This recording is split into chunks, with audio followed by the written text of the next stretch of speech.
ایک رات میں اکیلا بیٹھا تھا، اس کے بارے میں سوچ رہا تھا کہ اچانک اس کی کال آ گئی اور میں نے نمبر دیکھتے ہی کال اٹھا لی۔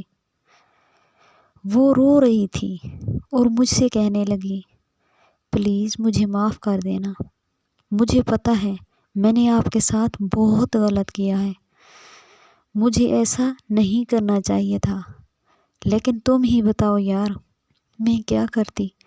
ایک طرف گھر والوں کی عزت اور دوسری طرف ہماری محبت، تو میں نے اپنی محبت کی قربانی دے دی اور گھر والوں کی پسند سے شادی کر لی۔ مجھے تم بہت یاد آتے ہو، مجھے تمہاری محبت بہت یاد آتی ہے۔ میرا شوہر مجھے ذرا بھی پیار نہیں کرتا، مجھے مارتا ہے۔ میری شادی کو 3 سال ہو گئے ہیں، لیکن میں ماں نہیں بن پائی، اور آج میرا شوہر دوسری شادی کر رہا ہے، وہ مجھے طلاق دے رہا ہے۔ اس کے بارے میں ذہنی مریض بن گئی ہوں اور ڈپریشن کی گولیاں کھانے لگی ہوں۔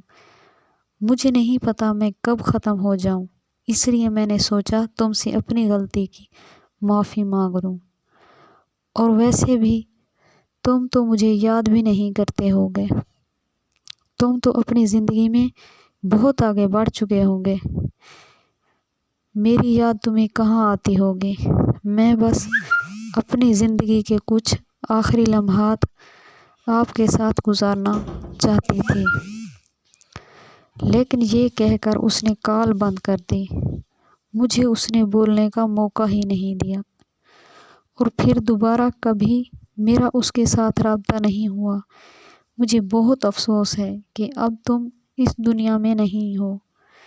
کاش کہ تم زندہ ہوتی تو میں تمہیں بتا پاتا کہ میں تم سے بہت بے پناہ محبت کرتا ہوں۔ کاش میں تمہیں بتا پاتا کہ میری زندگی تمہارے بنا کتنی ویران ہے، میں تمہیں کتنا یاد کرتا ہوں۔ تو دوستو، آپ سب سے میرا ایک گزارش ہے، آپ جب بھی اپنی بہن یا بیٹی کا رشتہ کرتے ہو تو ان کی رضامندی ضرور پوچھ لیا کریں، کیونکہ میں نے دیکھا ہے کہ ہمیشہ لڑکے سے پوچھا جاتا ہے۔ اگر لڑکے کو پسند ہو تو رشتہ ہو جاتا ہے، ورنہ نہیں ہوتا۔ لیکن جتنا حق لڑکے کا ہے اتنا حق لڑکی کا بھی ہوتا ہے۔ آپ کے ایک فیصلے سے ان کی زندگی بن جاتی ہے اور اجڑ بھی جاتی ہے، بگڑ بھی سکتی ہے، اس لیے سوچ سمجھ کر فیصلہ کیا کریں۔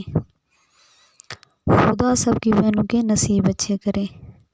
پاکستان زندہ باد۔ خدا حافظ۔